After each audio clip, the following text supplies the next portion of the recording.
আসসালামু আলাইকুম ওরহমতুল্লাহ। বর্তমান বিশ্বের সবচেয়ে আলোচিত এবং বিতর্কিত দেশগুলোর একটি নাম ইরান। মধ্যপ্রাচ্যের রাজনীতি, ইসরায়েল ইরান উত্তেজনা, পারমাণবিক শক্তি, নিষেধাজ্ঞা সবকিছুর কেন্দ্রবিন্দুতে আজ এই দেশ। কিন্তু প্রশ্ন হল, এই ইরান বা প্রাচীন পারস্য সম্পর্কে কি আমাদের প্রিয় নবী হজরত মোহাম্মদ সাল্লাল্লাহু আলাইহি ওয়াসাল্লাম কোনো ভবিষ্যদ্বাণী করে গেছেন? শেষ জামানায় ইরানের ভূমিকা কি হবে? ইসলামের রক্ষক নাকি বড় কোনো ফিতনার উৎস?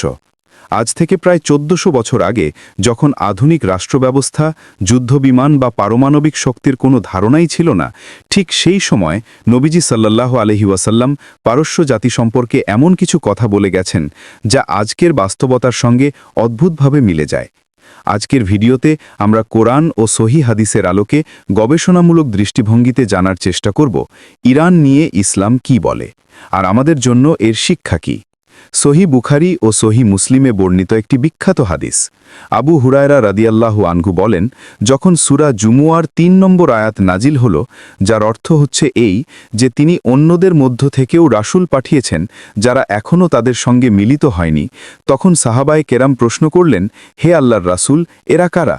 নবীজি সাল্লাল্লাহু আলাইহি ওয়াসাল্লাম তখন সালমান ফার্সি রাদিয়াল্লাহু আনহুয়ের কাঁধে হাত রেখে বললেন, ঈমান যদি সুরাইয়া নক্ষত্রের কাছেও চলে যায়, তবুও পারস্যের কিছু মানুষ সেখান থেকেও তা খুঁজে আনবে।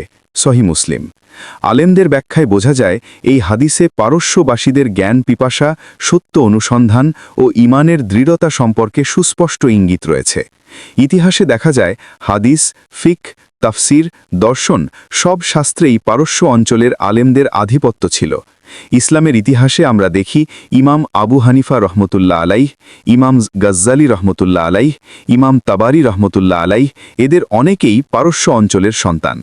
নবীজি সাল্লাল্লাহু আলাইহি ওয়াসাল্লাম বলেন, শেষ জামানায় এমন সময় আসবে যখন আলেমদের অধিকাংশই হবে অনারব। অনারব বলতে মূলত বোঝানো হয়েছে পারস্য, রোম, অন্যান্য অমুসলিম প্রভাবিত অঞ্চল। এর মানে হচ্ছে, আরব বিশ্ব দুর্বল হলে ইসলামের জ্ঞান ও দাওয়াতের ভার পারস্য সহ অনারব মুসলমানদের কাঁধে যাবে। এটি ক্ষমতার নয়, জ্ঞানের নেতৃত্ব।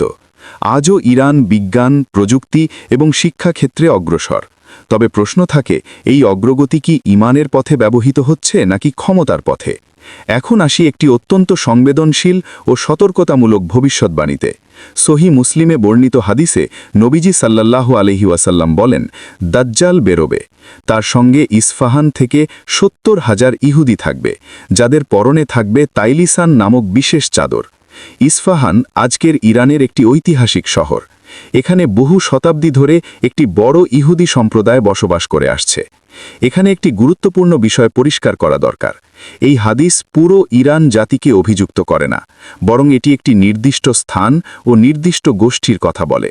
তাই পুরো ইরানকে দোষী সাব্যস্ত করা যাবে না। এটি আমাদের জন্য সতর্কবার্তা। কোনো জাতি একদিকে ঈমানের শীর্ষে উঠতে পারে, আবার একই জাতির ভেতর থেকেই বড় ফিতনার জন্ম হতে পারে। অনেক হাদিসে খোরাসান অঞ্চল থেকে একটি বাহিনীর আগমনের কথা এসেছে।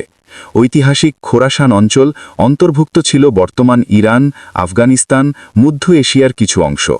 কিছু হাদিসে বলা হয়েছে, খোরাসান থেকে কালো পতাকাবাহী একটি দল বেরোবে, যাদের কেউ রুখতে পারবে না। তবে এখানে আলেমদের মধ্যে গুরুত্বপূর্ণ মতভেদ রয়েছে। কিছু হাদিস দুর্বল, কিছু হাদিসের ব্যাখ্যা নিয়ে বিভ্রান্তি আছে।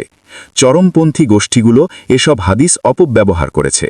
তাই আহলে সুন্নাহ আলেমরা বলেন, এসব বিষয়ে চূড়ান্ত সিদ্ধান্ত না নিয়ে সতর্ক থাকা জরুরি। আজকের ইরান একদিকে পশ্চিমা শক্তির বিরুদ্ধে অবস্থান, অন্যদিকে ভেতরে বাইরে নানা মতাদর্শিক দ্বন্দ্ব। নবীজি সাল্লাল্লাহু আলাইহি ওয়াসাল্লামের ভবিষ্যদ্বাণীগুলো আমাদের একটি ভারসাম্যপূর্ণ শিক্ষা দেয়। কোনো জাতিকে অন্ধভাবে ভালো বা মন্দ বলা যাবে না। ঈমান ও ফিতনা দুটোই একই ভূখণ্ডে থাকতে পারে। শেষ জামানায় সবচেয়ে জরুরি হল নিজের ঈমান রক্ষা করা। নবীজি সাল্লাল্লাহু আলাইহি ওয়াসাল্লাম পারস্যকে কখনো সম্পূর্ণ ফেরেশতা বানাননি, আবার সম্পূর্ণ শয়তানও বানাননি। বরং তিনি বলেছেন, এই ভূখণ্ড থেকেই উঠবে ঈমানের পাহাড়, আবার এখানেই হবে বড় পরীক্ষার আগুন। প্রকৃত সত্য একমাত্র আল্লাহ তাআলাই জানেন। আমাদের করণীয় কোরআন ও সুন্নাহ আঁকড়ে ধরা, ফিতনা থেকে দূরে থাকা, গুজব ও অতিরঞ্জন এড়িয়ে চলা।